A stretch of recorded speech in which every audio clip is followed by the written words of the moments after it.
Hey everyone, this is Walter and we're back with another video about nice guys. This is part 6 to a story that I've been reading. Guess I took a month to continue it, but here we are again. Now let's begin with Nice Guy Stories from Reddit. 4 years in uni with Nice Guy, part 6. Last time we started reading a letter this mad lad sent his class to try and gaslight everyone into thinking he did nothing wrong. I thought he was delusional when I read the story, but the more I read, the more I think he's just trying to manipulate everyone. Like I said, I sent and waited for a train or two until I left, just to be sure that I could travel in peace. Not true, both Julia and Cleo travel with him on the same train all the time and told me many times that it annoyed them. One day we left the building with a small group, Julia, Cleo, and Blank, and I asked them if they wanted to hang out a bit. I asked this, hoping they would decline as expected. I was just being polite and thought everyone would say no. To my surprise, Blank said yes, and it was the start of us becoming good friends with her. No, I went to the mall, Julia and Cleo came with me, and Kevin invited himself. This guy's like, I was ready to be rejected once again, but to my surprise, a girl actually put up with me. Reminder he's sending this to his whole class or some shit. To get more into this, since sadly, Blank plays a big role in this as well, but I will get into that in the 4th year part more. I will go a bit into this now as well, as how our friendship started. I was already friends with Blank in the year 1-3, and before that we only talked on friendly terms, but during the 3D project, 1-3, I helped her and we became friends. In the 2nd year, we also had some other things together, the Soundwalk and Digital Creatures, and during Digital Creatures we became really good friends, who hung out daily our whole 2nd year. I don't know what it was that made us become friends, but we seemed to talk very well together, and we liked the same things. We always went and get something to eat together. We talked sometimes in the shopping district, and we hanged out at least 30 times at her place in Rotterdam, where Blank invited me to come over. Nothing ever happened between us, and we were just platonic friends, nothing more. Right, but you wanted more than that, as you will confess to me in your other long-ass letter. You know, I get the feeling you won't have much trouble convincing people it was platonic. During the London trip, something also happened. Cleo had invited Blank to the room to sleep with her group, which consisted of Cleo, Julia, William, Lola, Cassandra, and Blank. Cleo had no interest in Blank as a person. She told me so many times how she was disgusted and repulsed by Blank, and I heard it so many more times how Blank was a psycho who drew naked people in horror scenes and she was vulgar and not right in the head. Cleo had tried hundreds of times to convince me that I shouldn't talk with Blank or hang out with her, one reason being more ridiculous than the other. Cleo never said this. She was just a little surprised how open I was about my not safe for work art, because she was not used to that. But she never viewed it as a bad thing. Everyone else in the group had confirmed this. He's like, hey, you know those two people who are friends and you saw them being friends? Actually, they've always hated each other, and your memories are just wrong. Believe this stupid long letter instead. Blank was not allowed in our WhatsApp group when I asked Cleo if it was alright if Blank was to join, and only Cleo decided who was in it and who wasn't in it. One of the things Cleo told and stuck with me was that Blank's dad was supposedly really rich and that Blank was a snob. That was, in Cleo's mind, a good enough reason not to hang out with someone. Why Cleo thought this? Only because Blank was an exchange student from Germany with a room in Rotterdam. Honestly, it only made me curious and wanted to know Blank more, so I asked her all these things myself, since I don't judge people without talking to them beforehand. Also never happened. I was in the group for almost the same amount of time as he was, except I stayed and he got kicked. But hey, anyone who heard Cleo spout her toxic or has read it knows very well the things that come out of her mouth and how Cleo responds about people/things she doesn't like. I thought it was very weird that she invited Blank to the room after all the terrible things she said about Blank. So after the trip was over, I confronted Cleo at her school and asked her why she did that. We all were in a room together because we all agreed that we didn't want Kevin in it. The guys who did end up sharing a room with him have some stories about him too, they said. Funny thing, in 1st year there was a trip to Berlin where Kevin was going to be put in a room with only girls. One of said girls I would later speak to about this, and she told me when she found out, she immediately went to our class teacher and told him to rearrange it. Because even back then, in the first 2 months of 1st year, she did not trust this man. She first tried to deny it, but eventually she told me her reason was because she was afraid that I would not hang out with her as much. For those who don't know, there is a WhatsApp group that Cleo dictates. I was always part of the group since the beginning, and it was a continuation of an older group that we made in our 1st year. After what Cleo told me and her reason for it, I immediately left that WhatsApp group. For those still in that group, now you know why I left so abruptly back at the start of our 2nd year. It wasn't because of any of you, it was because I had enough of Cleo. I like how he explains about this WhatsApp group like he doesn't mention it every 2 seconds. So Cleo got sick of him and kicked him, and now he's telling everyone he got sick of her and left. This man will gaslight the entire world if they let him. I regret that I never told Blank about it. You didn't tell me about it back then because you just made that shit up. But I'm just a stupid guy who was just uncomfortable talking about any of this. I should have told Blank since she deserved to know, but well, she behaved strangely and was sad after I left that crappy group. I wasn't sad, I just asked what the fuck happened because I wasn't there for it and was too lazy to read back. I should have read it. And after we just talked, things seemed alright again, but I never mentioned it to her of what happened. I did go back into that group. I thought things cooled down enough. Cleo seemed to be sticking around William now. William seemed alright with her and I hoped they would get together. So very much. I sometimes even started a random conversation with Blank about it and told her I was hoping they would get together out of excitement since I didn't hate Cleo back then. I just didn't like her in that way, so I did wish her happiness.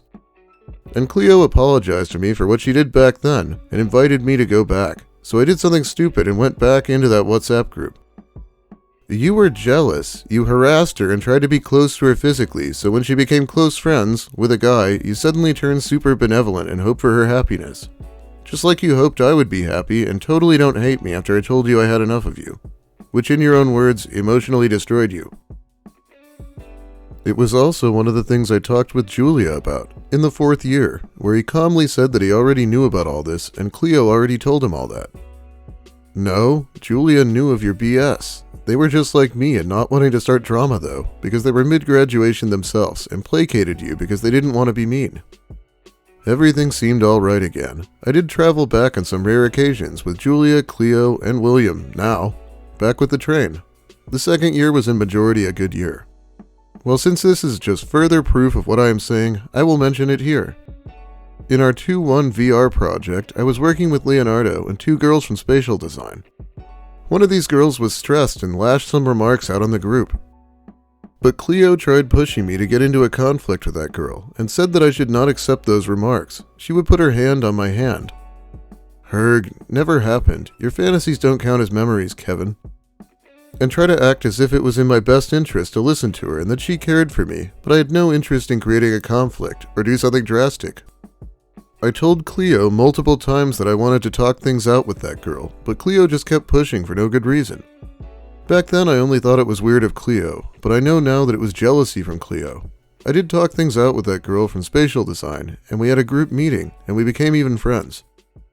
None of us became friends with the spatial design majors. We were all glad when the project was over, including Kevin. In fact, he probably bitched the most about it. In the 3rd year, Blank and I were still friends. We hung out like always. I helped her sometimes with school, and sometimes Blank helped me with feedback on my drawings. Well, at some point in year 3, as you all know, we had a corona quarantine. Blank and I couldn't hang out anymore in person, but we still had a lot of contact through WhatsApp every day. He was always the one texting me, and I occasionally indulged him in conversation. Well, during quarantine, something terrible happened with Blank's best friend. He originally said her name here, which made my blood boil. Who passed away in a car accident. I tried helping Blank from a distance, and gave her some tips that helped me a lot when someone important passed away. Blank did that and so much more. She even made a memorable short animation. I was still worried about her because of how she reacted in text, but she was with family and friends and seemed alright and promised me that she would be okay. Blank seemed to respond less and didn't contact me as often either, but given the circumstances, I didn't think anything of it and thought she needed some time. After this, some time passed. I responded to Cassandra's message in that WhatsApp group that Cleo dictates. I can only assume he's saying dictates it to mean that she runs it like a dictator, but it's just making him sound stupid.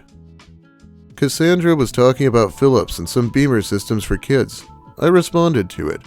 I said those companies aren't pure, and it's all PR stunts. I was asked what I meant when I said that, so I did, but I let a bit too much go into my text. Since I am in general not for those giant type corporations, since I do see the pain they cause, and they never get punished for their crimes. But I realized it was a bit too negative, so I did apologize for it directly after what I wrote. Well, at this point I was still having a normal conversation, and some people didn't like how I responded when I was asked what I meant, and kept going on about it, even though I already apologized for it at the start. Especially Cleo made a big point of it and made multiple text blocks where she was just insulting me over and over for some reason. But sadly, no one said what the fuck to Cleo's row of insults. Because they did not happen. Like some of you did when I said it in this chat. Because that actually happened. I guess everyone was just used to Cleo insulting me all the time out of nowhere, because Cleo did this quite often at the end of years 2 and 3. She told you not to be a piece of shit, I think one time, because you spent 2 years purposefully pissing her off and trying to get her to argue with you. In chat, but even more in person. There were plenty of moments when I was talking with some people and Cleo would randomly interrupt our talk, walk over, insult me out of nowhere, and make a conflict for no reason. And again, looking back, it was because I was talking and laughing with blank, every single time that it happened. No, Cleo was actually never present when I spoke to Kevin, unless we were together as a group. Looking back, Kevin did a great job at isolating me. Cleo was incredibly jealous of our friendship and was afraid that our platonic friendship would become something else, that she couldn't hold herself back. I am pretty sure there are enough people in the class even that have been witness to these random outbursts of Cleo towards me. Back to the chat, I let myself get agitated too much by the hateful comments of Cleo. Random outbursts? Like your random outburst when you walked out of the class when the groups for the second semester project were selected and you weren't in a group with us? Where you, in the middle of the class when the groups were announced, just stood up and walked out fuming? A random outburst like that, maybe? I feel like I want to see the madness inside the second letter, but we're nowhere near being done with this one yet, so let's keep going. One thing led to another. I was getting more agitated from all the insults that I was getting from Cleo, and the way she was phrasing things in a way that made it look like I was insulting others in the chat and making a conflict with everyone. Always trying to make it look like that. A very clever, manipulative trick of Cleo, phrasing her word in such a way that lets other people think that they are spoken against as well, when in reality, I never did that. I always just build my arguments on facts and try to resolve a situation. Well, he's certainly basing his argument on alternative facts that he seems to have made up after endless months stewing on the situation and trying to rewrite it in a way that everyone doesn't think he's a creep. You were getting agitated that your god complex jokes and tentacle sex jokes weren't being reciprocated. Did I mention Kevin bought Cleo the new Borderlands right on release? A €60 fucking game? Which she did not accept, by the way. And I can only imagine the ways he'd twist the story if she had accepted. It would have been legendary. I won't say I did everything correctly in the chat. At first I was only trying to find a solution together and end the situation since there was no reason for it at all. But in the end, I did call some of the people in the chat childish for not being open to talking things out. I'm a big believer in talking things out with people since you can only make a good judgment by having an understanding. Those people felt insulted that I called them childish, and things only got worse from there. And thanks to Cleo phrasing things, more people joined in the conversation without any idea what it was even about. Things did calm down at the end, but Cleo removed me from the WhatsApp group regardless of herself and made it look like I was at fault, and after that no one in that group ever talked to me again, even though I knew most of them since the start of year 1 as friends. The people of that chat group should maybe read it all again, and the other outburst discussion I had with Cleo, where she was already threatening me by throwing me out because I don't share her opinion. No, she removed you because she gave you an ultimatum. Stop being an asshole or leave. You literally said you wouldn't change your behavior so she could kick you out, and she did. I tried to be reasonable, but hey, it's her group, and she decides what can be said and who joins the group. Only the people she likes can join it. Some people in that group should maybe wonder why they were never part of that group from the start. It's quite simply that you were not allowed. How she talks about me now, the way she talked about you. Those who were never part of that group simply never liked you and gossiped behind your back about how she was disgusted by you. We never gossiped about other classmates in the group chat. I blocked Cleo on all my social media and WhatsApp after that. Those other people in the group just let themselves be brainwashed and manipulated by Cleo and never talked about it with me or asked me if it was true, what was being said. I am always reasonable and try to let people think for themselves and do their research, but for some things I just stand firm and will give my honest opinion on them. On year 4, Blank and me were still friends, but like I already said, Blank responded less and less. I can definitely see why he's so obsessed with talking things out. If you don't talk to him, it's a lot harder for him to tell you a bunch of blatant lies. Okay, I think I'm going to call it a day and hopefully I'll be back here tomorrow or so with more of this letter. We're somehow only on page 4 of 9, but I thought I might as well keep reading it. It's not like I have a lot else to be reading right now. But that is about all the time I have for you today. Thanks for watching, everyone. If you liked the video, please give it a like. If you have something to say, make sure you let me hear it in the comments. I'll be here reading them while the video's new. If you're new here, consider subscribing for more of this, plus posts and stories with occasional lolcow content. There will also be more of that soon. And finally, big thanks to my amazing patrons who've been helping support me more directly over on Patreon, and it really helps out. Especially when McAfee charges me $163 right before Christmas, and I'm like, wait, how many years have I been paying these assholes for nothing? Turned out to be about 2 years. Fucking hell. Well anyway, that's enough complaining, I guess. Thanks again. Have a great day, everyone, and let me tell you one more time about this WhatsApp group that I'm sure everyone in class who isn't in cares about so much. If this guy was a Reddit mod, he'd probably be willing to brag about that in class.